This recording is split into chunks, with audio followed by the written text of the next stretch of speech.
Picture this, it's Monday morning. You walk into a team meeting. Everyone is present, but something feels off. People avoid eye contact. Ideas die in silence. Decisions drag. You leave the room wondering, why don't they follow my lead the way they should? Here's the truth. Teams don't follow titles, they follow trust. According to a study by Harvard Business Review, leaders who are trusted are 3 times more likely to inspire high performance than those who rely only on authority. And here's a simple tactic you can try today. At the end of your next meeting, ask one person privately, what's one thing I could do differently to earn more of your trust? That single question signals humility and plants the seed of loyalty. But here's the part most leaders miss. Trust isn't a soft skill, it's a measurable science. Later in this video, we'll reveal a surprising discovery from neuroscience that explains exactly why teams decide to trust or not trust their leaders. Before we begin, may I ask you to subscribe to Inside Leadership? It helps this channel grow and motivates us to keep producing high-value content that sharpens your leadership edge. Thank you for supporting us. Now let's dive in.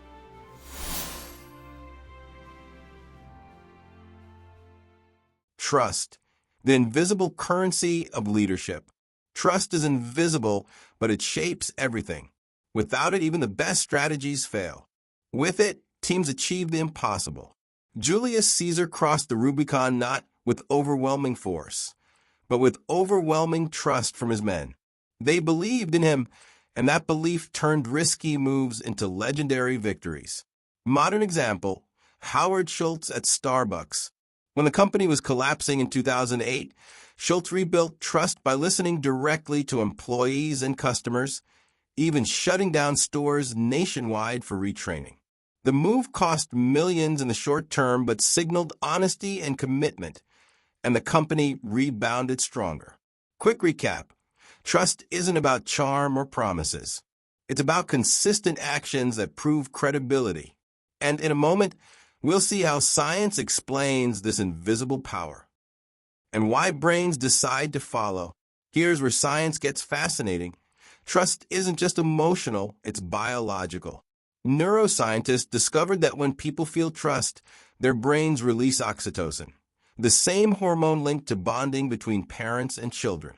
Teams that trust their leader literally experience a chemical shift that makes them more cooperative, more creative, and more resilient.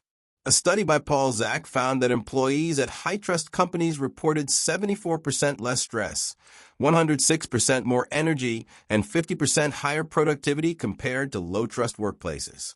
Trust isn't soft, it's measurable. But here's the paradox. Sometimes leaders think they're building trust, while in reality, they're unknowingly destroying it. In just a moment, I'll share the most common trust killer leaders never notice. Leaders often say, my door is always open. But if employees fear judgment or believe nothing will change, that door is just a decoration. Imagine Sarah, a young analyst. Her manager says the door is open, but when she raises concerns, he defends himself instead of listening. After 2 attempts, she stopped speaking up. The door was open physically, but closed emotionally. Gallup research shows that when employees don't feel safe to speak, engagement plummets by 40%. Practical takeaway. Don't just say the door is open. Prove it by thanking people for candor and acting on feedback. Have you ever had a boss who said, my door is open, but you knew it really wasn't? Type yes in the comments. I'd love to hear your stories.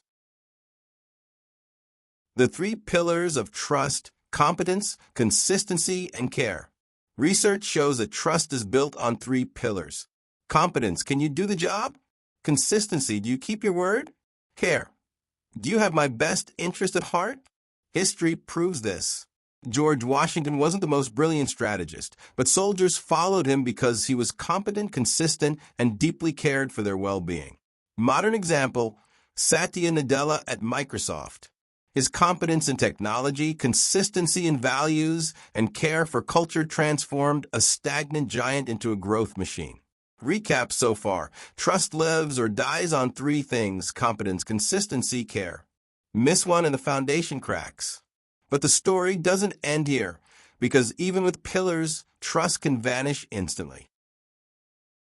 Trust can suffer an erosion effect.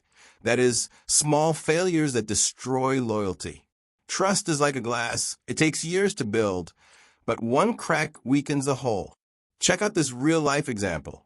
Wells Fargo's leadership scandal. Years of building trust with customers collapsed when it was revealed employees created fake accounts to meet quotas. The company lost billions, but more importantly, it lost belief. Neuroscience again. The brain encodes betrayal as pain.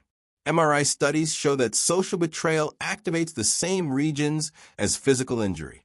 That's why teams don't just forget. They feel distrust physically. Practical takeaway. When you make a mistake, admit it fast. Apology and transparency repair cracks before they spread. And soon I'll share the story of a leader who repaired broken trust in the unlikeliest way and why it worked. Trust isn't built in speeches. It's built in micro moments. Picture this, a team is working late on a deadline. The leader walks in not to scold, but to bring pizza and stay with them until the work is done. That single gesture builds more trust than any town hall ever could. A PwC survey found that 55% of employees say trust is the single most important factor in their job satisfaction, more than pay or promotions. Practical takeaway. Build trust rituals. Start meetings by acknowledging contributions. End them with gratitude. Tiny patterns, repeated, accumulate into loyalty. Trust and vulnerability. Why admitting mistakes makes you stronger. Leaders often fear that admitting mistakes makes them weak, but the opposite is true. Vulnerability signals honesty, and honesty fuels trust. Abraham Lincoln admitted errors publicly, even writing about them in newspapers. Far from diminishing him, it made him beloved. Modern parallel. Brené Brown's research shows vulnerability is the birthplace of trust and courage. Leaders who share struggles humanize themselves, and that humanity creates loyalty. What do you think? Is it harder to trust a leader who never admits mistakes, or one who shares their flaws? Leave your thoughts in the comments. Restoring broken trust. Is it possible? Yes, but it takes time and visible effort. Let's look at the example of Johnson & Johnson's Tylenol crisis in 1982. When tampering caused deaths, the company pulled all bottles from shelves at massive cost. Instead of hiding, they faced the truth. That painful transparency rebuilt trust and became a business school case study in ethical leadership. Practical takeaway. When trust breaks, over-communicate. Show progress, share updates, and prove through actions, not promises, that change is real. Now for the surprising science I mentioned earlier. Teams don't need perfect leaders to trust. They need leaders who meet the trust threshold. Research shows people forgive mistakes if leaders show competence, care, and honesty consistently. Miss two and trust collapses. Meet two and trust survives storms. Example, Angela Merkel wasn't flashy, but her steady competence and care for citizens met the threshold. Her trustworthiness made her the anchor of Europe. So here's the question. Does your leadership consistently meet the trust threshold, or are cracks forming beneath the surface? 3 questions to ask yourself today. Number 1, if my team could choose their leader today, would they still choose me? Number 2, when was the last time I admitted I was wrong, and what impact did it have? Number 3, am I leading in a way that builds trust or in a way that demands compliance? Trust is not a mystery. It's science, it's habit, and it's choice. Teams don't follow titles, they follow trust. Competence, consistency, care, vulnerability, and the courage to repair what's broken. If this video gave you value, please subscribe to Inside Leadership and share it with a colleague who wants to grow as a leader.